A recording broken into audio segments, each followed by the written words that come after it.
Hey, what is going on, everybody? Boilon here, back for another video on Raid Shadow Legends. I hope that you're all having a great new year as we're entering here into 2026. Well, of course, this is today, I guess, should be January the 2nd when this video goes out. But anyways, I want to talk about something that I mentioned in one of my previous videos, and I didn't get a chance to do this before the end of 2025, which is when I wanted to do it. But we're going to be jumping back in time a little bit because I want to talk about the most impactful champions on my roster that I pulled in my first year of Raid Shadow Legends. We're technically entering my second year of Raid. I guess I'm not quite at one full year, but we're getting pretty close as far as the daily login rewards. I guess it stops tracking after 270 days.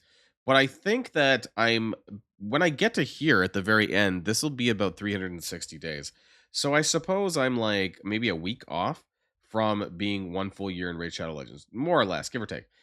So it's been an absolute blast, and I want to cover some of the best champions on my roster that has made the biggest impact. That if you have any of these characters that we're going to be talking about in today's video, that you should make sure that you bring them up. Now, before we get started with the rest of the video, I do want to remind people that if you haven't started playing Raid yet, get out from under that rock, make a new account, make an alt account, do whatever, bring your friends in, get Narma the Returned absolutely free, and also these three amazing epics. You get Allure, you get Tagore, and you get my new favorite, Ruella, at accounts level 10, 20, and 30. And don't forget to use the promo code Demon Slayer to get Tholan Foulbeard absolutely free within the first 48 hours of a brand new account. Okay, so let's get started with the video, right? And I want to talk about my first character. Maybe we'll talk about the top five that have made an impact. And I will not mention mythicals because I do understand that how difficult they are to get for most people. I guess I could talk about Empress, because he is free to play. However, I don't actually think he's like even in the top five characters on my roster that have made the most impact. Now, I kind of want to go back in time a little bit, to be honest, with early game. Like when I pulled, I'm trying to remember like some of my very early pulls, especially in the legendary category that I've used the most to make a severe impact in my roster. And I gotta say that I really want to kind of point out, and because we're kind of in the right time where this came out in about January, right? January through, or I want to say early March, right? We had the Alice the Wanderer chase, which was part of the Alice in Wonderland event. Very great and fun character. Honestly, the design is really cool, but one of the best attack based champions that I had for some time in the beginning of my roster. And actually, she worked very, very well for things that I needed to do. She has a really great kit. Her Clockwork Cyclone's amazing. In fact, I actually wanted to show you how I normally grind my campaigns. And I actually still use Alice the Wanderer to do this. So when I'm doing this now, I use Brutal 12-7. And the reason for this is just watch. It's Clockwork Cyclone, A3 Clockwork Cyclone, and then the A2, and then boom, boom, everything's done in 8 seconds. It's the fastest clear time that I have on any of my characters for campaign. That being said, she's obviously much more than just a campaign farmer, but she just does it really well. I think her animations are just really fast, which is why I like using her for this. But she's really powerful. Her damage is pretty high, and she also increases the cooldowns of enemy skills. Great for wave clearing. Great for PvP as well, frankly. The Clockwork Cyclone skill is just absolutely amazing. So with books, 100% chance of increasing cooldown of enemy skills by 2 turns, which is really nice. And there's a little bit of a turn meter decrease as well, which is pretty nice. So I really love this. Her damage is really great. And she also, the reason why she's doing the A2 back to back is because of her passive. So whenever this, active effect resets the cooldown of one of this champion's skills each time they kill an enemy, occurs once per skill. This is obviously on a cooldown of 3, so she can't do it all the time. But this is why I can go back to back on Clockwork Cyclone on wave 1 and wave 2 for campaign farming, and why I love Alice. So I do want to add her really quickly to the beginning. Now, obviously, not all my characters are going to be the freebie champs, but I wanted to highlight this freebie champ of 2025. Now, the second character I also want, which also is a promo code champion, also an attack-based champion, but Tholan Foulbeard. This was the fusion legendary for June, and he made a huge impact as well on my account, being able to progress through various dungeons, through various bits of content because of his kit. I also got into Ultra Nightmare Demon Lord when I unlocked him in June. This helped quite significantly at the time. I still highly recommend him as a promo code for new accounts because his kit is really good. He is an absolute definition of a wave clear, so since you don't really have Alice the Wanderer available to new players. At least you can get a Tholan. So the increased attack buff before he smashes the ground twice to do this. His A1 is also an AoE attack that applies Weaken, but very powerful in general. He grants an extra turn if the Weaken debuff is placed on all enemies by this skill, which includes a single target as well. Pretty nice. And then he just activates his A1 every 5 turns he takes. So just randomly, he's going to do more damage. He can't be crit by bosses or anyone from the Corrupted Alliance faction. And also the A2 hits pretty hard. It ignores defense, ignores 50% defense on a boss. It also decreases the attack of the enemy, and then also increases his attack over time. So the longer the fight goes on, the more A2s he does, the more his attack ends up stacking up. This guy's a very powerful beast, and why I love this champion and why I wanted to bring him up here in today's video. Now, this one character I want to talk about, which is actually currently in the progressives that you could pull in the Path event if you are actually going for this, which I talked about in the previous video that I am not doing. But Firrol the Barkhorn, aka the Christmas tree, is what I call him. He is so good. He is one of the best support champions in the game. I think he's highly rated. He's like an S tier, 5 out of 5 on Hell Hades.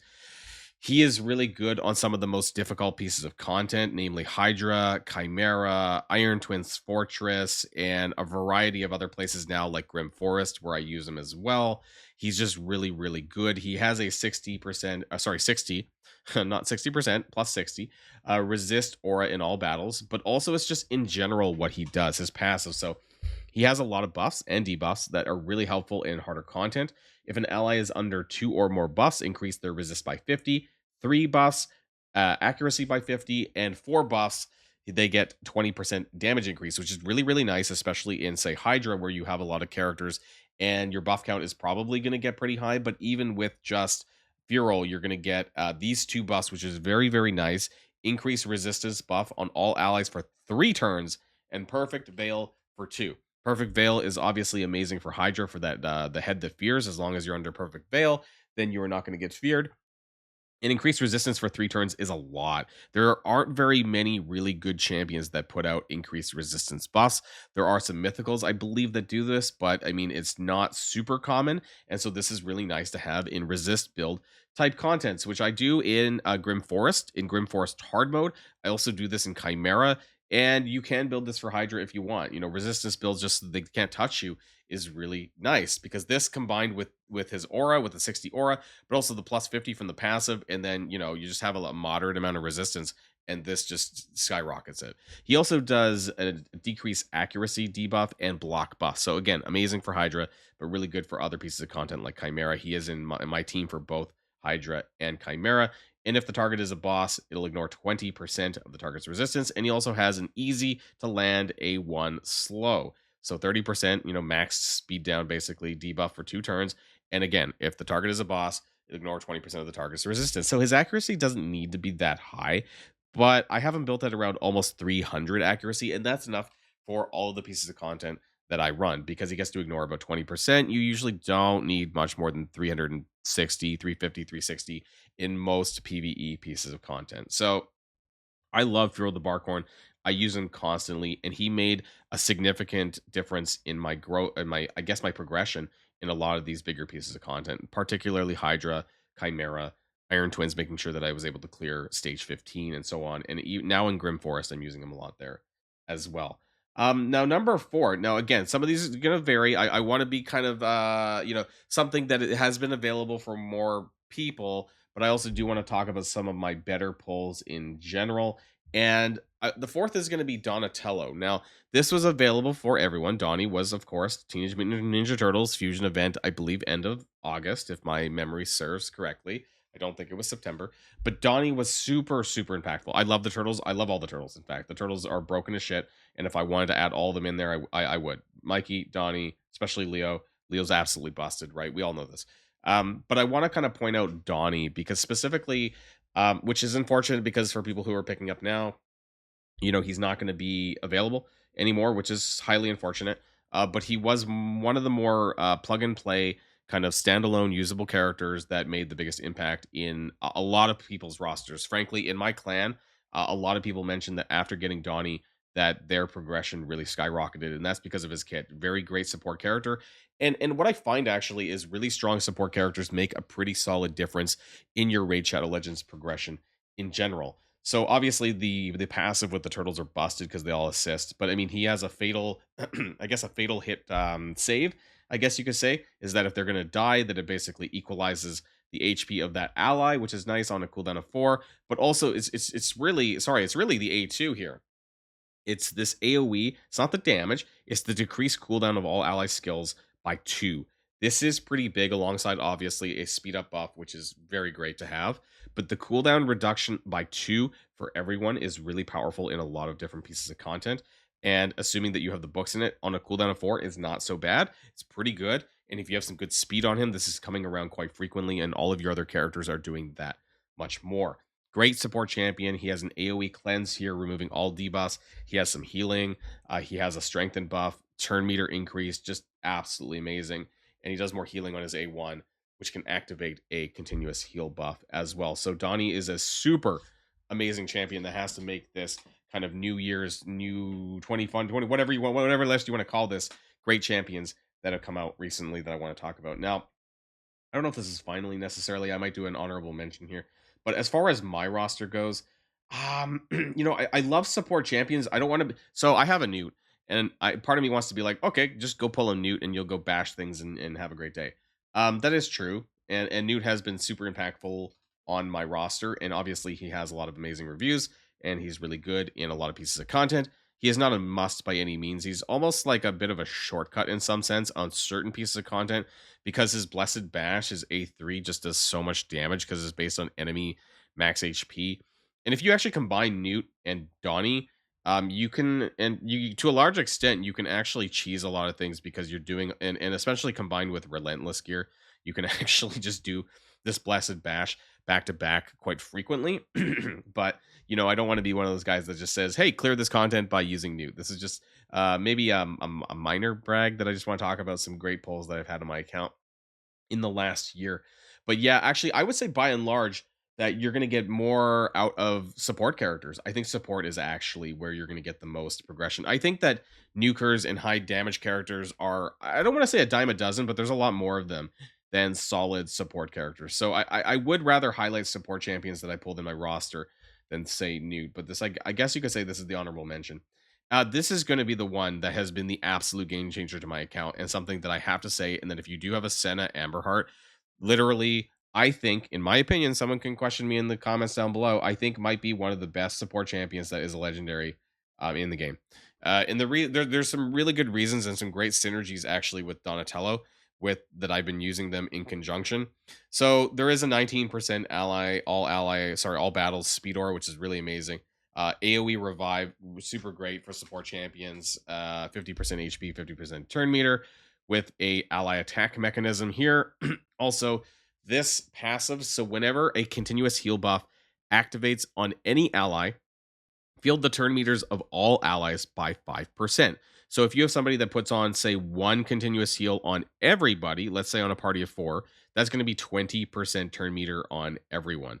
And then at the end of the champion's turn, increase the duration of continuous heal. So it's kind of keeping it going on other champions as well when she takes her turn. Now, her buff, this is on a cooldown of 3. This is a speed buff for 2 turns and also 2 continuous heals, right? So this is, and turn meter as well. So this is giving just turn meter after turn meter with this. And the reason why I want to kind of highlight this with Donatello is because he also has this continuous heal for 2 turns as well. So there's just more and more continuous heal coming from both of them. And so I actually use Senna with my turtles in a lot of content, particularly in Hydra and Chimera right now. It's really good. Her A1 activates continuous heal, but also so does Donnie's, right? So this is pretty nice. And it just gets the turn meter flowing and flowing. And it's just like I've taken so many turns and lapped characters and bosses by using this set of combination. I actually want to show you really quickly because my clan boss and I might be able to auto it right now, frankly. I'm doing an auto sim on Nightmare right now, and actually it's already dead. Wow, we just got the Hydra payout like yesterday, and it's already dead. Ignore it. Yeah, I'll show you what I do with my Nightmare team. So this is my Hydra Nightmare team, and it contains a lot of the characters I talked about: Tholan, Firrol, the Turtles, and Senna. Now, I want to make sure that my gear is actually equipped, because this is something that does, I make sure that all of them have the right gear on them. Yes, they do. And I'm going to run a quick sim, and I'm hoping I get at least 150 million, but I also am able to get like over 200 million depending on the quick battle and the rotation. So maybe I'm going to get bombed here on the video and it's not going to give me some. Yeah, of course it's going to do that, right? But believe me, I have actually got over 150 to 200 million. Let's try this one. We'll do this 3 times to see what we get. I would settle for 150 plus. Let's see. There's a bit of RNG. 170, that's pretty good. I'm going to save that, right? So maybe if I had manualed it, obviously it would be a little bit better. But I think this is pretty good. And this represents basically a lot of the characters that I've talked about in the video and who have made the most significant impact in my progression on my roster, and the ones that have really helped the most. So yeah, I just wanted to share that with you. I love Senna. She is probably one of the best support champions in the game, like I mentioned. There's some pretty good champions. I want to let's just go and show you everything that I've pulled in the legendary and mythical category. Can we go the full roster view? This is my entire, now most of this is garbage, like half of, a third of it is garbage, I guess, down here to some extent, or some characters I haven't quite leveled up yet. This is what I have done in 2025. Now, I have spent obviously a little bit. I spent a couple $100s a month, so I do want to kind of put that out there so people are aware. But I just wanted to highlight some particular champions in my roster that have made a big difference, that if you have any of them, it will probably be very, very good for you, right? If you get any of these top tier legendary champions, it's going to make a significant difference. Firrol and Senna, absolutely amazing. I loved Alice when I got her, and she really helped me a lot. The Turtles collab was amazing. I really love those characters. Esther Dreamsong, honestly, is another character, the support character, that's really good. Supports are really powerful. They make a significant difference in your roster. So make sure that when you get a new champion that you're kind of checking them over. You can use Hell Hades' website to kind of give you a base kind of bar of kind of expectations, but some of these characters are a lot better than they might be given credit for. So just, always check around to see what they can do for you and what you're missing in your roster. Anyways, I just wanted to share some of this with you guys. Let me know what your thoughts are in the comments down below, and also let me know what characters have made a big impact for you and your roster, especially in 2025. I would love to know that as well. Now, before we go, I do want to remind people that if you haven't started playing Raid yet, after all of this, get out from under that rock. Get an Arm of the Returned absolutely free. Great legendary champion here alongside these three extra epic champions. You get Allure, Tagore, and Ruella at accounts 10, 20, and 30. And don't forget, one of the champions we've been talking about here today, Tholan Foulbeard, absolutely free by using the promo code Demon Slayer within the first 48 hours of a brand new account. That's it for me, everybody, and I'll see you guys all on the next video. And if you like this video, make sure you hit that subscribe button if you haven't already, and you'll be greatly helping out the channel. Have a great day, and I'll see you guys on the next one.